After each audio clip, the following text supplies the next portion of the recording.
We enter the May theme of awakening curiosity by exploring the interdependent web of existence and the myriad ways it's revealed to us and made tangible.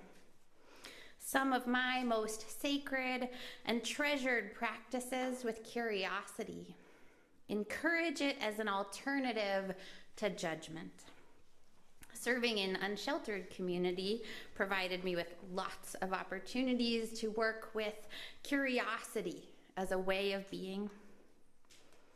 I used to hear stories from my friend Jennifer when she was spending her time with the night ministry in San Francisco. Her experiences there are what first awakened my own determination to befriend and extend care to the folks at the Berkeley encampments. I want to remember this story from Jennifer to you, and may it awaken your curiosity and soften your judgments in equal measure. On her first night walking with the San Francisco Night Ministry, Jennifer met a young woman from Mexico. I'll call her Susanna. Susanna seemed anxious and angry. As they spoke, she kept looking over her shoulder. Susanna pointed to a couple of young guys nearby and named their presence as the source of her anxiety, saying, "They were following me and laughing. It's getting harder and harder to be here. There are more white people around now, and you just can't trust them." I know Jennifer to offer the sort of gentle presence that makes people want to open up to her. It didn't take more than an affirming nod to encourage Susanna to continue on.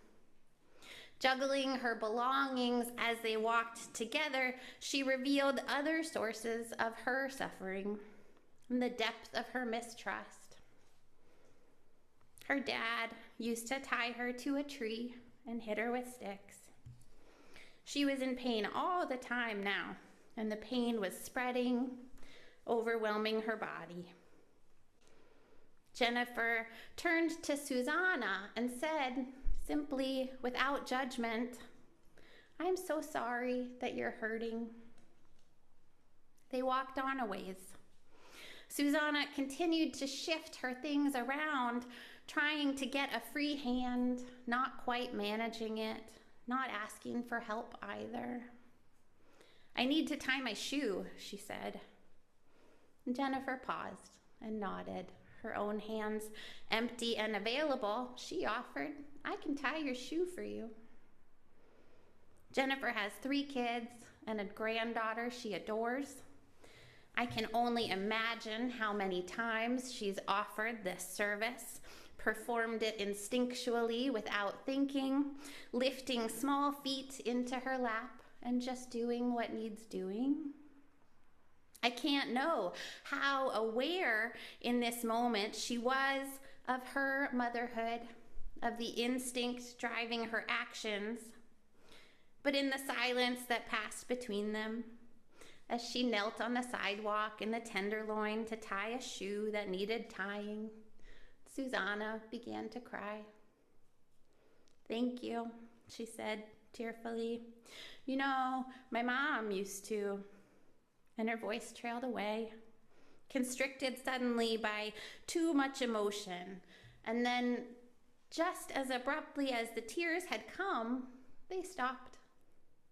Calmly, real matter of fact, Susanna said, "I don't want to talk anymore. Thank you," and was gone. Jennifer stood, her body shaking with all the tenderness, honesty, and anger that had passed between them. Her own tears came and went. Rage came and went. Questions came and stayed. They refused to go. She sat with their unanswerability. How can there be so much suffering? How do we allow so much pain to go unnoticed, unhealed? Why are some people, some struggles invisible? And finally, how will I go on with a soft, open heart? The night had only just begun. She stood until she could walk. Walking, she remembered to breathe, and she followed her breath for a while, until slowly she remembered to sing. You say you want a revolution, well, you know, we all want to change the world. Song found her and filled her, and her feet moved with greater ease. The questions didn't disappear. The pain and suffering within her and around her remained real, but it became just a little more possible to be with it.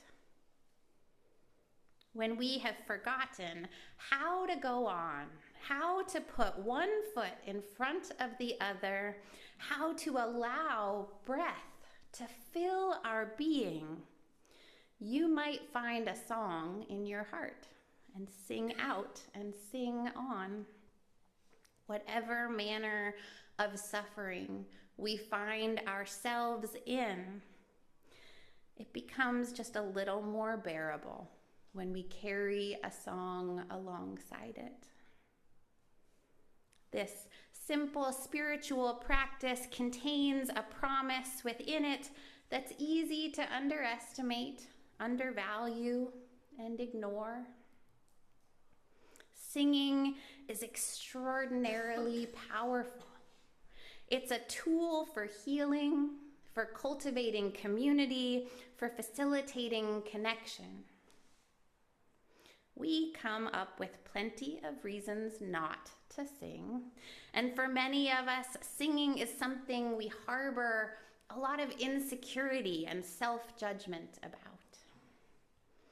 How many of us have been told by someone else or said ourselves, "I'm not a good singer"? I know I've said it. I held on to that belief for years, and so tightly that I wouldn't sing just because I wasn't good at it. Not anymore. If someone asks me if I can sing, I tell them that I love to sing. I tell them that singing brings me so much joy, and that's the truth of it. That's all there is. Good or bad is for someone else to judge. Like so many forms of creative or artistic expression, we have convinced ourselves that good is the point, that the product is what matters. But in reality, it's the process that matters. It's the doing. That's why I love this community. We didn't come here today to cut an album. We didn't show up to judge or be judged, and we don't have to be good at anything in particular to be welcome, to participate, or to have the value of our participation be fully realized and appreciated. Through communal practices, like singing, we become better able to notice and internalize our interconnectedness. As we practice together, we are growing our awareness of the web of existence of which we are all a part. Regardless of how singing makes us feel or the stories we might be holding on to about our ability to make an offering in the form of a song, the space that we co-create with this simple action and intention encourages our curiosity and invites us to dwell in the mystery, to reveal the truth of our inherent connectivity. The magic begins even before the sound is made, just as it began for Jennifer, with an intake of breath. To offer a song, we must first invite air into our lungs. Breath is the web of existence made tangible. Breath marks the borders of our being. With our very first inhale, we come alive. With our very last exhale, we will abandon these bodies. It is true for each one of us, without question. But how many breaths will pass between these borders, untreasured or unnoticed? Singing shifts and deepens our relationship to breath. New insights and awareness are encouraged by song. Is it any wonder that at the heart of so many different religious traditions and spiritual practices across so many varied and distinct cultures, there is attention to breath, and there is song, and there is the sharing of these precious gifts in community? To be alive, to realize ourselves as vibrant participants in the web of life, sometimes it's everything, but often it's enough. You say you want a revolution, oh, well, you know, we all want to change the world. It's hard work. It's hard work participating in revolution. It is heartbreaking work that can feel impossible. But here we are, practicing. May each breath remind us that we are capable, that we are curious, and that the courage to keep walking, to keep working, and to be the change that we are longing for is alive and well within us all. May it be so. Amen, amen, ashe.